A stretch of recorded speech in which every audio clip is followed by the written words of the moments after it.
Hello, it's Friday the 26th of November. You're watching Scotland at 7. I'm Hugh Stewart. Tonight we have no guests. I'm going to read through the news, which has reached us at Broadcasting Scotland today. But first I'm going to begin with today's coronavirus update. As of 2 p.m. today, a total of 3,655,004 people in Scotland have been tested through the NHS Scotland labs and the UK Government regional testing centres since the start of the pandemic. Of these, 2,936,719 have confirmed negative, and 718,285 have tested positive. There were 2,888 new cases of COVID confirmed by a test, although not everyone with the virus will display symptoms, and not all those with symptoms will be tested. There are 21 new reported deaths of people who have tested positive. The number of patients in Scotland who have died from complications caused by the coronavirus infection now stands at 9,545. This number only includes those who have died having received a positive test for the virus in the previous 28 days. Of the people who have tested positive, 734 were in hospital last night, 60 of whom were in intensive care. As of 8 o'clock this morning, 4,343,208 people had received their first dose of the COVID-19 vaccination, and 3,944,225 had received a second dose, while 1,568,535 have received their third dose or their booster. The latest UK daily figures show 144,593 patients who tested positive for COVID-19 have sadly died from their illness. That's an increase of 160 since yesterday. This number refers to deaths in all settings and not just in hospitals. Our first story tonight: President Macron tells Johnson to get serious on the Channel crisis. President Emmanuel Macron told Boris Johnson to get serious or remain locked out of discussions over how to curb the flow of people escaping war and poverty across the Channel. In a further sign of an escalating diplomatic crisis since the deaths of 27 people on Wednesday, the French leader criticised the UK's decision to issue a 5-point plan on Twitter instead of conducting bilateral talks. The letter to President Macron was sent publicly as a tweet in time for the front pages of the UK newspapers. "I spoke 2 days ago with Prime Minister Johnson in a serious way," President Macron said at a press conference today. "For my part, I continue to do that, as I do with all countries and with all leaders. I am surprised by methods when they are not serious. We do not communicate from one leader to another on these issues by tweets and letters that we make public. We are not whistleblowers. Come on, he said. His words followed the French government's decision on Friday, today, to withdraw an invitation to the Home Secretary Priti Patel to attend a meeting on the issue. The French Interior Minister Gérald Darmanin wrote to Priti Patel to say the meeting on Sunday would proceed without British involvement. Mr. Darmanin told Patel that the letter from Boris Johnson to President Macron suggesting France take back people who cross the Channel was a disappointment. Referring to the Prime Minister's posting of the letter on social media, he added, "Making it public made it even worse. I therefore need to cancel our meeting in Calais on Sunday." France was planning to host ministers from all states with Channel coasts, including Priti Patel, for a meeting on the refugee crisis in Calais this Sunday. A source close to Mr. Darmanin told Agence France Presse and the French media the meeting would be going ahead with the ministers from other European countries, but said the Home Secretary was no longer invited following Boris Johnson's unacceptable letter.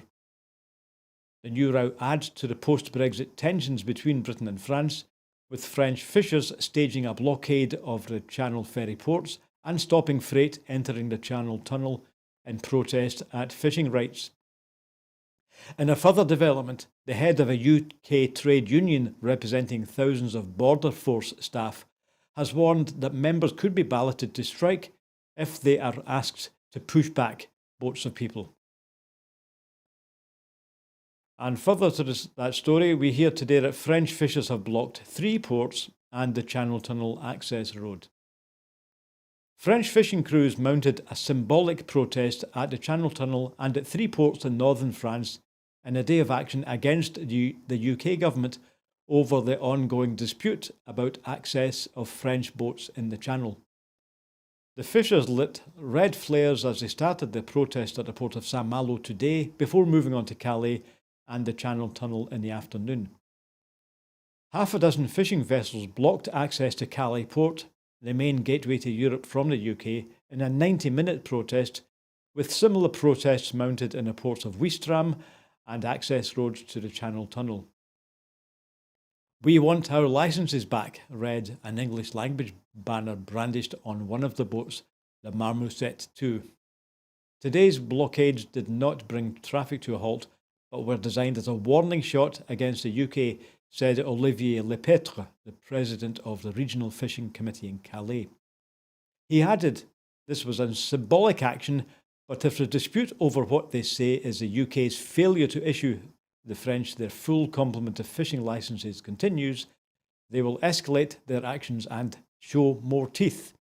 He said, "The UK has access to the European market while we do not have access to UK waters. That is not normal. The UK government must respect the agreement." The protests were mounted as a demonstration of what the fishers say was a contemptuous and humiliating approach of the UK since Brexit. Gérard Romiti, the president of the National Maritime Fisheries Committee, told reporters that all they wanted was the honouring of the trade and cooperation deal signed on Christmas Eve last year. The dispute broke out after the UK left the EU, with Paris claiming that London is not respecting the post-Brexit arrangements agreed on Christmas Eve. The EU says it wants the dispute resolved by the 10th of December. Our next story today, the SNP conference has opened. The SNP conference began today in an online session and opened with an address by Keith Brown, the Cabinet Secretary for Justice. Mr. Brown told conference that the party was in great shape in spite of the challenging couple of years, and that the SNP government has as its priority steering Scotland through the pandemic. Mr. Brown then urged the people of Scotland to think about what kind of country they want to live in when the pandemic is over. Arguing that the Westminster system is clearly broken beyond repair, Mr. Brown said that the people who live here can take better decisions about their lives rather than leaving Westminster in control. And finally, the Cabinet Secretary told the conference that our case for Scotland's future is one based on optimism and ambition, and a belief that Scotland has what it takes to be an independent nation. He concluded by saying, that is the case we will make in the months ahead, and that is the case which will lead us to independence. Today's debates at the SNP conference included proposals to back the Emily Test Pink Card and to strengthen ties with European institutions. The Pink Card scheme pays tribute to Emily Druitt, an 18-year-old student who tragically took her own life in 2016 after being the victim of violence and abuse from her boyfriend. These pink cards list national support services for anyone suffering gender-based violence, and 100,000 cards have been distributed to every college and university in Scotland. The card was the idea of Emily's mother, Fiona, and gives staff the basic information they need to provide survivor-centred support to anyone making a disclosure. Commenting, SNP member of the Scottish Parliament, Jenny Minto, said, I am very pleased that the Emily Test Pink Cards will be rolled out further to staff who are often the critical point of contact for survivors of gender-based violence. We know that equipping them with details of these support services could be a lifetime for so many. While there is no doubt that the source of violence against women is abusive men, steps like rolling out the Emily Test pink cards are an important part of supporting those who need help now. The other topic debated today in the SNP conference concerned Scotland's continuing ties with the European Union. SNP delegates also discussed the need to remain on friendly terms with our European neighbours. Conference heard that Scotland still has official links to the European Parliament in spite of Brexit, as 3 of our elected MEPs have observer status through the European Free Alliance, the EFA political bloc. Conference agreed that the SNP should ensure participation and engagement with the key European parliamentary institutions, part of the party's campaign to be independent in Europe. Heather Anderson, a former MEP for Scotland, said, "Being dragged out of the EU against our will has completely changed the way that Scotland engages with the EU, but it does not change the EU's importance to Scotland, nor our commitment to rejoining the EU as soon as possible." She continued, "The Tory UK government delivered a deeply damaging Brexit in the middle of a global pandemic, completely disregarding Scotland's people, its parliament, and the democratically elected Scottish government." The message from SNP delegates is clear. Scotland is European, but it's only with the full powers of independence that Scotland can escape Westminster and rejoin its European partners around the EU table.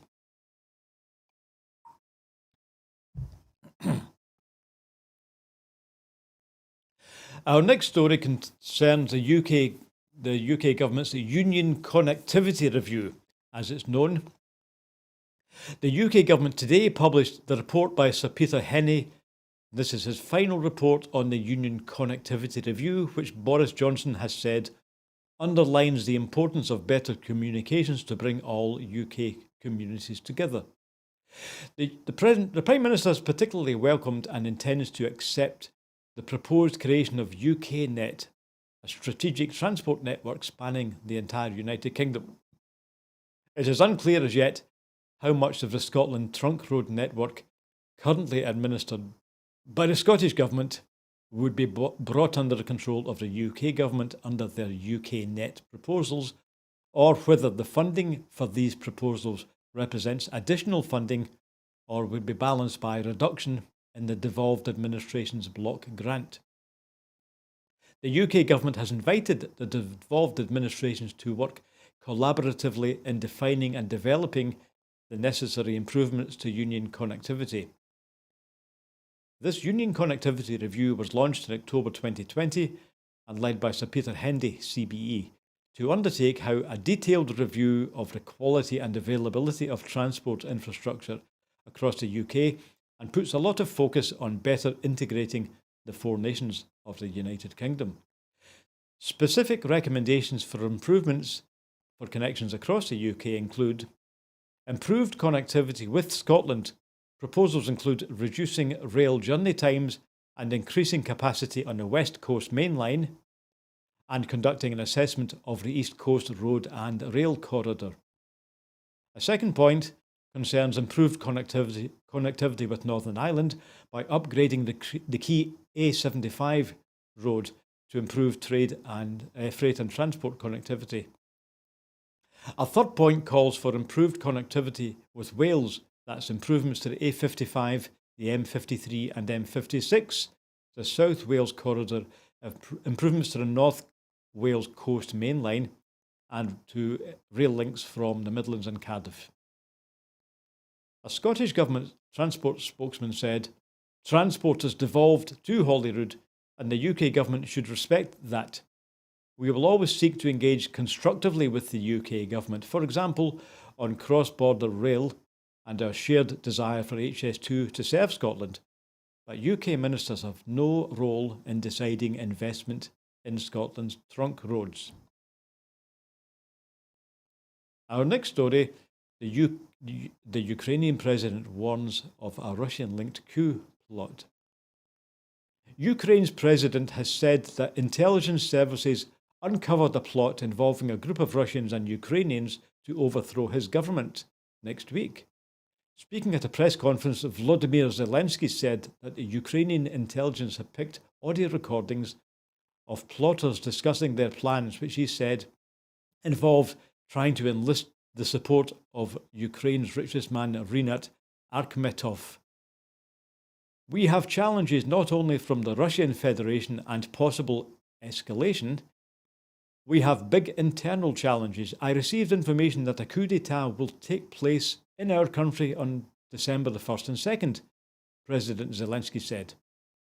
Rinat Akhmetov was not involved in the plot.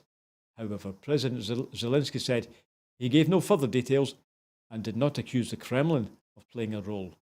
The Kremlin swiftly denied any involvement and said that Mr. Akhmetov, in a statement, that the information made public by Volodymyr Zelensky about attempts to draw me into some kind of coup is an absolute lie.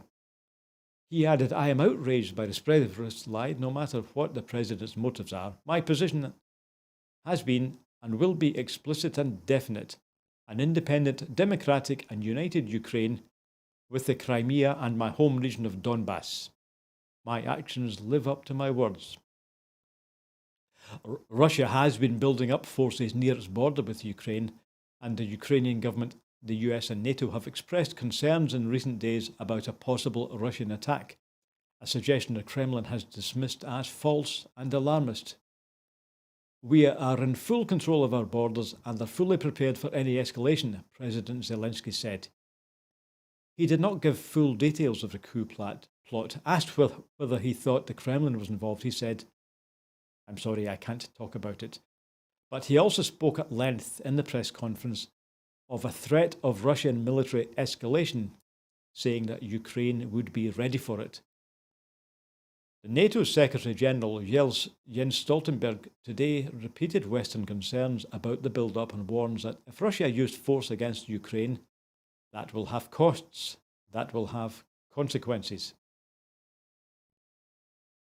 Our next story brings us back to a story we've been talking about for the last week or so. The refugee crisis at the Polish border. Go through, go, Lukashenko tells migrants. Today, the Belarusian leader Alexander Lukashenko told migrants stranded at the border with Poland that his country would help them to return home if they wanted, but would not force them. Thousands of migrants are stuck on the European Union's eastern frontier in what the EU says is a crisis which Minsk engineered by distributing Belarusian visas in the Middle East, flying them in and then pushing them across the border. But Lukashenko said it was the EU that deliberately provoked a humanitarian crisis that needed to be resolved, and he told migrants he would not play politics with their fate. In his first public appearance at the border since the start of the crisis, Lukashenko met migrants at a warehouse turned into a shelter and told them they were free to head west or go home as they chose. An Iraqi teenager told Lukashenko she could not return home and hoped to continue on to Europe. We won't only hope, Lukashenko answered. We will work together on your dream. Lukashenko said no one would be coerced. If you want to go westwards, we won't detain you, choke you, beat you, he said, as hundreds of migrants applauded. It's up to you, go through, go. He added, we won't in any circumstances detain you, tie your hands, and load you onto planes and send you home if you don't want that. The EU has agreed on new sanctions in response to the border crisis, which diplomats in Brussels say should be approved and adopted by early December. Latvia, Lithuania and Poland, bearing the brunt of the crisis, have deployed thousands of border guards, soldiers and police to seal the border and push back migrants attempting to cross over from Belarus.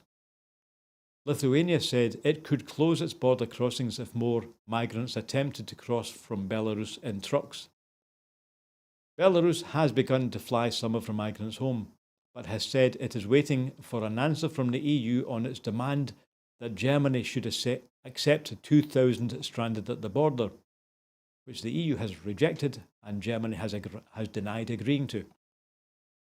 On Friday, 2 planes brought hundreds of Iraqis back from Belarus to Erbil, the capital of Iraq's autonomous Kurdish region.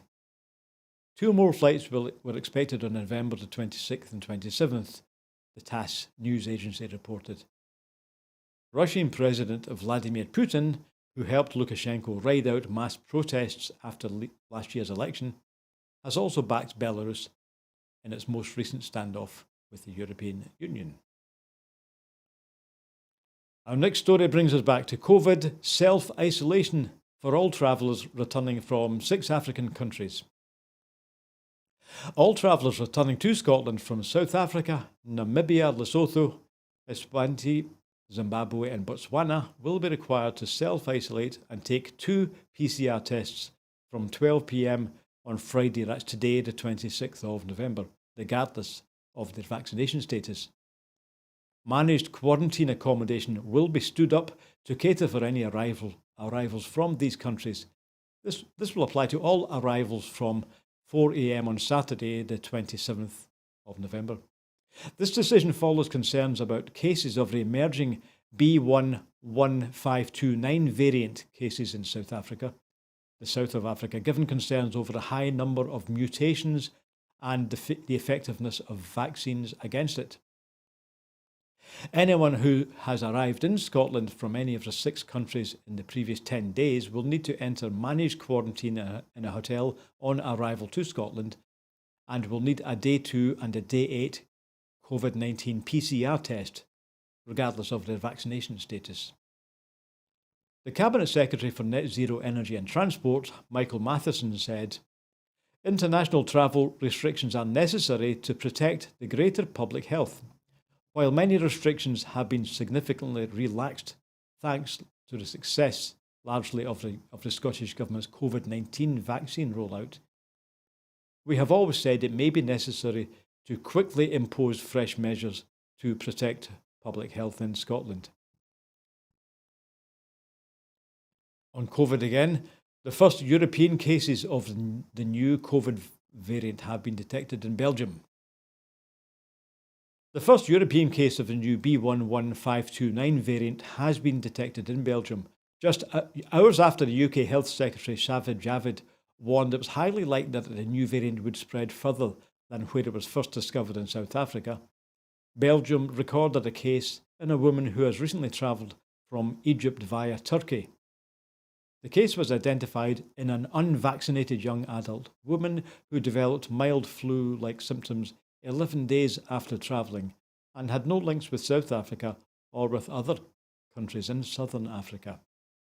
The identification of the variant in Europe raises questions about whether restrictions on travel from South Africa, Botswana, Lesotho, Eswatini, Zimbabwe and Namibia will be enough to stop the variant reaching the UK. Okay, on COVID again, our next story concerns the booster rollout. People aged 40 to 49 years old will be able to use the NHS Inform online portal or the national phone line to book their COVID-19 booster appointments from tomorrow, that's Saturday the 27th. Appointments will be available from the 30th of November and the booking must be at least 24 weeks after your second dose. 16 and 17-year-olds can use the portal from Tuesday the 30th of November to book a slot for their second dose of the vaccine as long as 12 weeks have passed since their first dose. However, anyone with a confirmed case of the virus since the first dose should wait for 12 weeks after that. The portal is already open for the 50 to 59 age group and for unpaid carers who are 16 or over, and for those aged 16 and over who are household contacts of immunosuppressed individuals. While anyone in earlier groups who missed an appointment can also book online. As the portal is now being opened to even more cohorts, the 50 to 59-year-olds who have not yet booked an appointment for the booster will be contacted shortly to invite them to make a booking as soon as possible via a portal or the national phone line. To use the online portal, individuals will need their unique vaccination username, which can be found on any previous appointment letter. If this is not readily available, it can be located or reset at NHS Inform's the Recover username page. Those without an online access can book an appointment through the national helpline. That's 0800 030 8013. I'll repeat that national helpline. That's 0800 030 8013. Okay, our next story, as it's getting quite cold here in the Broadcasting Scotland studio, we hear of red, amber and yellow weather warnings. Motorists are advised not to drive and members of the public not to travel after the Met Office issued a rare red weather warning for strong winds across much of the north and east of Scotland. The red weather warning will be in place for all coastal areas within Angus, Dundee, Fife, Aberdeen, Aberdeenshire, East Lothian and the Scottish borders. This warning is in place from 3 p.m. on Friday the 26th, that's today, until 2 a.m. on Saturday the 27th. People in these areas are being advised not to travel. Motorists within these regions should not travel under any circumstances. A number of yellow and amber weather warnings for wind and snow continue to be in place within all of those previously mentioned regions. Motorists within these locations are urged to take due care and travel only if it's absolutely essential. A ministerial meeting of the Scottish Government's Resilience Room, SGOR, was held earlier today to ensure preparations and appropriate measures are in place. Deputy First Minister John Swinney said, "The decision by the Met Office to issue a rare red weather warning for strong winds signals a potentially damaging and dangerous risk to life in some areas of Scotland. People in these affected areas should not travel under any circumstances, including motorists. Yellow and amber weather warnings also remain in place for a number of areas, and people should continue to exercise extreme caution and plan." So that's our final story for tonight. So don't forget, we're back with the full Scottish on Sunday lunchtime with Maggie. And can I conclude by thanking you for watching us tonight? And if you're one of our subscribers, it's great. If you've just come across Scotland on Sunday and Broadcasting Scotland, then please consider becoming a subscriber. If you're following us on YouTube, then follow that channel. It would be also great if you want to contribute anything to our funds. We don't receive any public funding. We are free to air, but we can only continue broadcasting with your help. So thanks if you already are helping us. And it would be great if you could consider donating to the link which is on the screen now. At Broadcasting Scotland, we are volunteers. We offer unbiased news from Scotland's point of view, made in Scotland and broadcast from our studios here in Glasgow. And we do that with your help. So I'm very grateful to have you all on board. Please spread the word, let other people know, pass us on in your social media, and we'll see if we can grow our readerships. We have more programmes planned. So we're back on Sunday, and next week, if you haven't heard before, we're doing a St Andrew's Day special on Tuesday featuring live music here in the studio. So that's it from me tonight. So thanks for watching, and I'll see you later. Good night from Hugh Stewart and from the team here at Broadcasting Scotland. Thanks. What distinguishes Broadcasting Scotland from a website or blog, apart from our brilliant programmes? Hi there, I'm Gordon Ross. Are the costs we face to enable us to produce those programmes. These costs are significant and ongoing. However, our facilities are able to do so much more if only we had the staff. In the last year, some of our supporters have cancelled their subscriptions.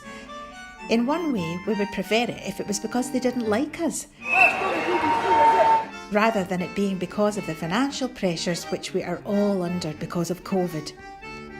The really positive outcome of our fundraiser is that at a time of economic challenge in Scotland, we will use your donations to create jobs and in a small way contribute to improving the Scottish economy.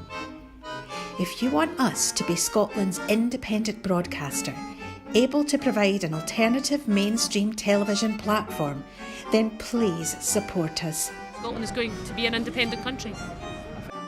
Just imagine what we could do if we had even 1% of the BBC Scotland channel's budget. Imagine. And then please consider turning your imagination into reality. please support us if you can afford it.